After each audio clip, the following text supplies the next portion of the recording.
Right investment कहाँ करना है यही पता नहीं है।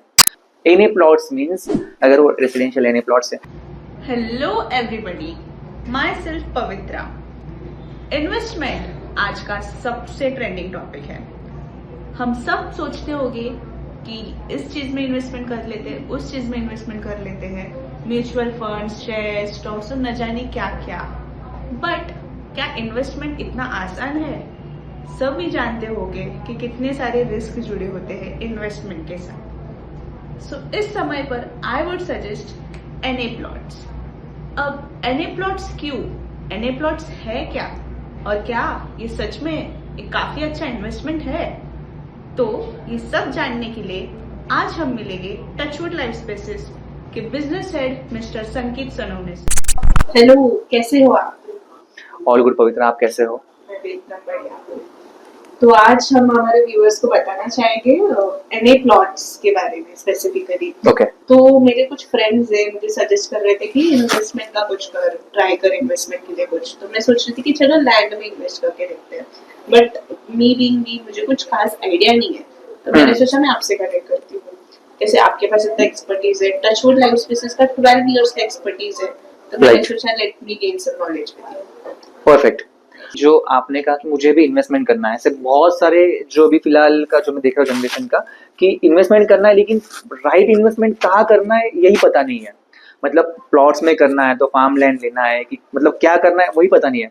बहुत सारे लोगों को तो एनए प्लॉट्स क्या होता है ये कॉन्सेप्ट ही क्लियर नहीं है। वो बोलते हैं कि एनए प्लॉट्स मतलब नॉन अवेलेबल प्लॉट्स, तो ये ऐसा कुछ नहीं होता। NA plots means non agricultural land parcel. उसके अंदर भी बहुत सारे टाइप्स होते हैं, जैसे रिजॉर्ट एनए हो गया, वेलनेस सेंटर एनए हो गया, या फिर रेसिडेंशियल एनए हो गया।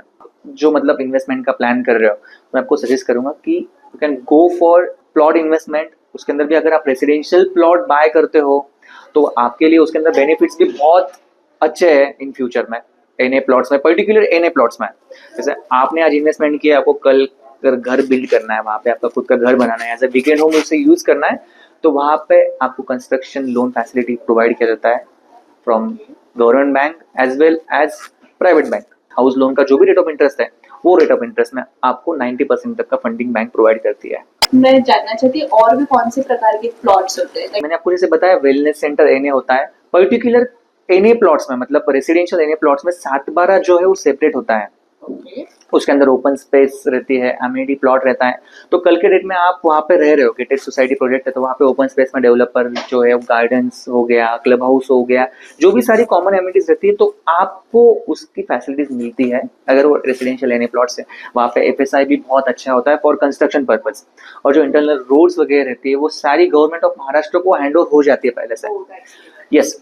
तो आप जब भी एनए प्लॉट्स देख रहे हो तो वहाँ पे मोस्ट ऑफ तो सारा टाइटल पहले से क्लियर रहता है, क्योंकि अगर गवर्नमेंट ऑफ महाराष्ट्र परमिशन दे रही है फॉर एनए, तो उस केस में क्या रहता है कि आपको मोस्ट ऑफ 10+ डिपार्टमेंट से तो पहले ही आपको एनओसी लेना पड़ता है। एज अ डेवलपर हम अगर कहीं एनए प्लॉट कर रहे हैं या फिर किसी फार्म लैंड को अगर एनए में कन्वर्ट कर रहे हैं, तो ये सारे जो मतलब पीडब्ल्यूडी हो गया, इलेक्ट्रिकल डिपार्टमेंट हो गया, पाटबंधारी विभाग, तो ये सारे गवर्नमेंट डिपार्टमेंट का एनओसी लगता है फॉर दैट प्रोसीजर।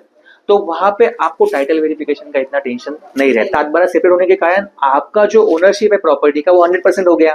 कल के डेट में अगर आपको प्रॉपर्टी सेल भी करना है तो आपको कोई टेंशन ही नहीं, आपको किसी का एनओसी लेने की जरूरत ही नहीं है।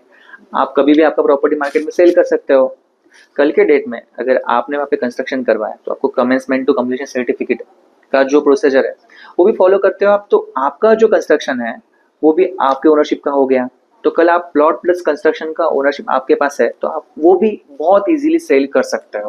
देखिए, प्रोडक्ट तो ले लिया है, एक चीज रहती है कि अगर मेरा जो भी आरओआई का जो भी ये था वो मुझे मिल गया तो मुझे प्रोडक्ट आगे सेल करना है। लेकिन अगर मैं आगे वो प्रोडक्ट सेल ही ना कर पाऊँ, मतलब जैसे फार्म लैंड में क्या होता है कि लैंड पार्सल होता है बड़ा 3 एकड़ 4 एकड़, उसमें से आपने 1 एकड़ लिया है, अगर 7/12 कॉमन है, सेपरेट नहीं है, तो आपको बाकी की परमिशन लेना है, ये सारी चीजें है, मतलब उसमें आपको पढ़ना पड़ता है। एनए में वैसा नहीं, एनए में सारी ओनरशिप आपके पास है, आपको जब भी लगता है तो आप वो प्रॉपर्टी इजीली सेल कर सकते हैं। जो प्लॉट हो, लैंड इन्वेस्टमेंट हो, ये काफी क्रूशियल पार्ट है। Like it's a very good investment, but मुझे काफी चीजों के बारे में भी ध्यान रखना काफी जरूरी है। तो क्या ऐसी चीजें हैं जिन चीजों का मुझे ध्यान रखना चाहिए प्लॉट लेने से? नॉर्मली क्या होता है, पवित्रा कि लोग सिर्फ प्रोजेक्ट देख के इन्वेस्ट कर लेता है, लेकिन जो पहले का चेकलिस्ट होता है वो अगर चेकलिस्ट अगर आप कर लेते हो तो आपको इन फ्यूचर वहां पे कोई तकलीफ नहीं होता है।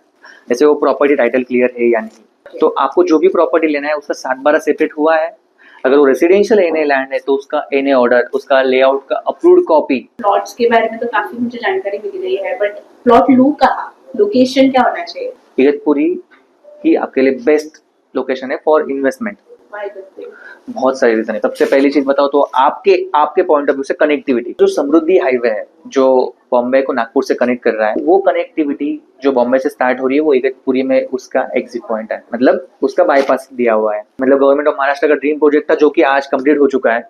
नॉट ओनली बॉम्बे, मैं आपको बताऊंगा कि छत्रपति संभाजी नगर जो पहले औरंगाबाद हुआ करता था, तो वहां से बस आप 2 घंटे में आज 2 घंटे का ड्राइव करके आप आज इगतपुरी पहुंच रहे हो। और सबसे बड़ी चीज है क्लाइमेट। बारिश में तो आप वहां पे आओगे तो आप वहां से निकलोगे ही नहीं, इतना बढ़िया क्लाइमेट इगतपुरी का है। और जो सह्याद्री माउंटेन का जो रेंज है इगतपुरी में, मतलब आपको अगर ट्रेकिंग पसंद हो, मुझे तो बहुत पसंद है। मैं मतलब हर साल मेरा एक ट्रेक तो वहां पे रहता ही है। जैसे एम के अलिंग मदन और कुलंग हो गया, कलसुबाई हो गया, भंडारदरा हो गया, और वाटरफॉल्स तो आप सोच भी नहीं सकते हो, इतने सारे वाटरफॉल्स अकेले इगतपुरी में है। Thank you for watching our Why NA Plots podcast number 1. Stay tuned for such more informative updates exclusively by Touchwood Live Spaces. Think investment, think Touchwood. Thank you.